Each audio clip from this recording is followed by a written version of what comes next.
میں اپنے حلقے کے رزلٹ سے مطمئن ہوں اور مجھے نہیں نظر آتا کہ میرے ساتھ کسی پولنگ اسٹیشن پہ بھی کوئی دھاندلی ہوئی ہے. تو میں تو اس رزلٹ کو میں نے تو ایکسیپٹ کر لیا. میں تو یہ بھی پتہ چلا آپ کی پارٹی آپ کے اس موقف سے پریشان ہے. نہیں, میں تو اس بات میں نہیں تھا کہ مجھے کامیاب کروایا جائے یا میں نے کسی کو میرا نام کسی نے کیوں دینا تھا. نہیں, میرا خیال ہے گورنر راج نہیں لگنا چاہیے. وہ جمہوریت سے ایک قدم اور دور ہونے والی بات ہے.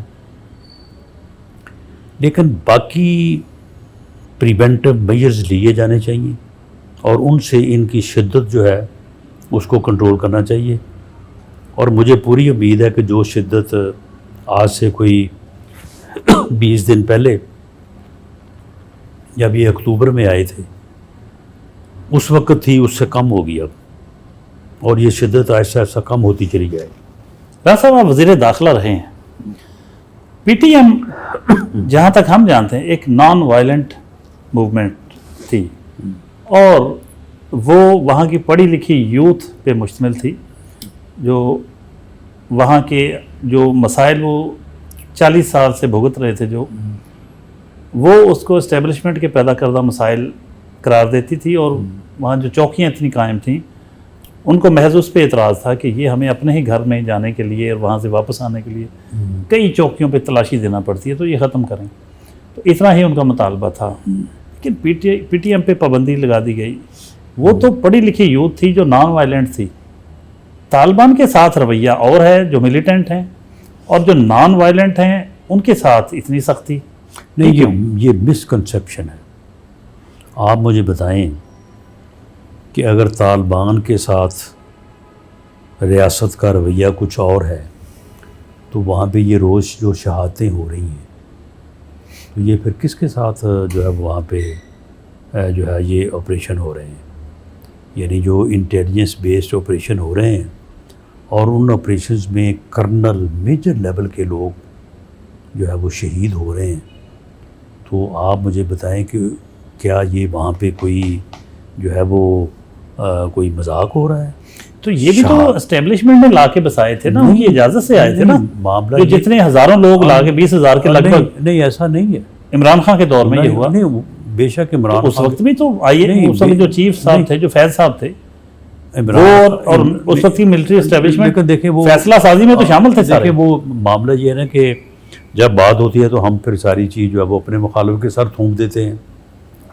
یہ جو لوگ ہیں یہ کوئی صرف ایسا نہیں ہے کہ اس وقت جن لوگوں کو لایا گیا تھا یہ وہی لوگ ہیں. یہ لوگ جو ہے وہ وہاں افغانستان میں موجود ہیں, وہاں سے یہ پوری تیاری کرتے ہیں, دہشت گردی کی منصوبہ بندی کرتے ہیں اور اسے یہ تشکیل کہتے ہیں ایک ٹیم کو 3 یا 5 لوگوں کی.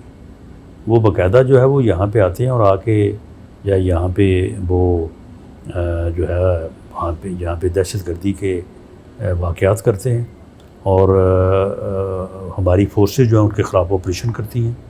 اور اگر یہ آپریشن نہ ہو رہے ہوں تو یہ لوگ جو ہیں یہ تو وہاں پہ بالکل ہر چیز کو جو ہے وہ لپیٹ دیں.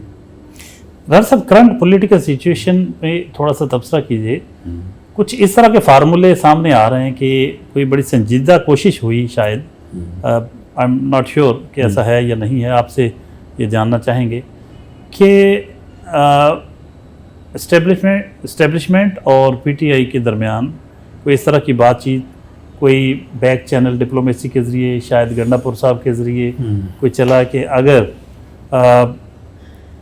عمران خان کو بنی گالہ شفٹ کر دیا جائے اور ان کا ایک جوڈیشل کمیشن بن جائے جو 2 فروری 2008 کے الیکشن کی تحقیقات کرے, 2024 کے الیکشن کی, تو فوج اور ان کی ڈیل عمران خان کی ہو جائے گی اور اس بات پہ آمادہ ہو رہے ہیں, اس طرح اس سمت میں کوئی بات آگے بڑھ رہی ہے. نہیں, اسٹیبلشمنٹ کی کوئی براہ راست ان کے ساتھ نہ گفتگو ہو رہی ہے نہ ڈیل ہو رہی ہے.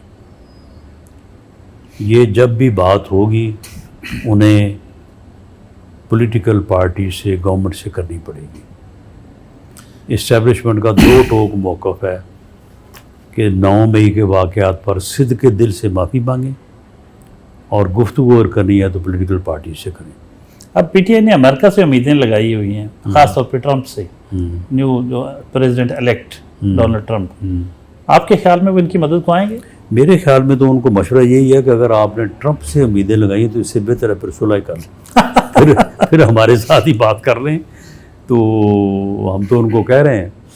تو یہ بات جو ہے دیکھیں، جب پولیٹیکل لوگ ٹیبل پہ بیٹھتے ہیں کوئی نہ کوئی حل نکل آتا ہے. یہ مسئلے ہیں لیکن یہ ایسے نہیں ہے کہ ان کا کوئی حل نہ نکلے. لیکن اگر وہ اپنی اسی ہٹ درمی پہ رہے تو پھر میرا نہیں خیال کہ جو ہے وہ ان کو کوئی کامیابی ہوگی، بلکہ آنے والے دنوں میں وہ مزید ناکامی سے دوچار ہوں. رانا صاحب، آپ کی لیڈرشپ کے بارے میں کچھ باتیں جاننا چاہیں گے. ایک وقت تھا جب آپ پنجاب میں تھے تو کہا جاتا تھا کہ آپ شہباز شریف صاحب کے قریب ہیں اور آپ کے یہاں کے مقامی فیصل آباد کے مقامی مخالفین وہ میاں نواز شریف صاحب کے ساتھ زیادہ وہ ان کے ساتھ کمفرٹیبل ہیں. اور پھر ایک وقت آیا کہ آپ نواز شریف صاحب کے بھی اتنے ہی قریب ہو گئے جتنے آپ شہباز شریف صاحب کے قریب تھے. لیکن ایسا بھی ہم دیکھنے میں آیا اور باتیں خاص طور پہ فروری 2008 کے الیکشن 2024 کے الیکشن کے بعد کہ کہا گیا کہ فیصل آباد میں آپ کے 2 بندے ہم کامیاب کروا سکتے ہیں. تو جو نام دیے گئے وہ آبشیر علی اور شہباز بابر گجر کے تھے. لیڈرشپ نے آپ کا نام نہیں دیا کہ ان کو بھی کامیاب ہونا چاہیے. یہ بڑی اسٹرانگ ایک ریومر تھی. آپ اس حوالے سے کچھ کہیں گے؟ دیکھیں، ریومرز تو کافی دائیں بائیں چلتی رہتی ہیں. میں اپنے حلقے کے رزلٹ سے مطمئن ہوں